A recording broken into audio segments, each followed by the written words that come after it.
Acts chapter 12. Ready there? I'm going to get there with you right now. And this is just one example, but I think it's a great representation of what God wants to do and what he does do. Did you know what he does? He'll do it again. He's the same when. Today, yesterday, today, and how often? Forever. He's not changing. Now listen to this. Beginning in verse 1. Now about the time that Herod the king stretched out his hand to harass some from the church, then he killed James, the brother of John, with a sword.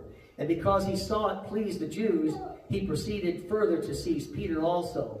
Now it was during the days of unleavened bread, and so when he had arrested him, he put him in prison and delivered him into, listen to this, he delivered him to 4 squads of soldiers to keep him, intending to bring him before the people after Passover.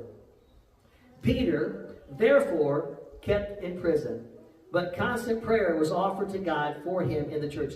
In my Bible, it's highlighted, underlined. What happened? There was constant prayer offered to God for him by who? By the church.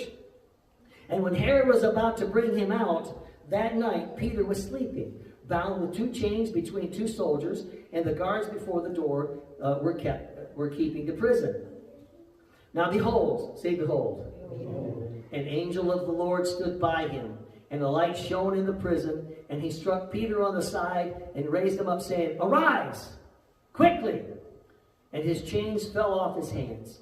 And then the angel said to him, Gird yourself and tie up your sandals. And so he did. And he said to him, Put on your garment and follow me. So he went out and followed him, and did not know what was done by the angel was real, but thought it was seeing a vision. In other words, he thought he was having a dream.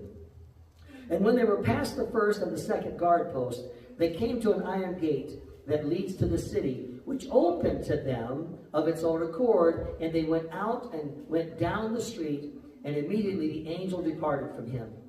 And when Peter had come to himself, he said, Now I know for certain that the Lord has sent his angel and has delivered me from the hand of Herod and from all the expectation of the Jewish people. Verse 12.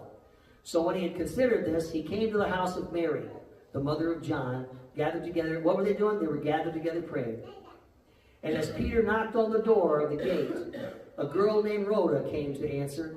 And when she recognized Peter's voice, because of her gladness, she did not open the gate, but she ran in and she announced that Peter stood before the gate. But they said to her, You're beside yourself.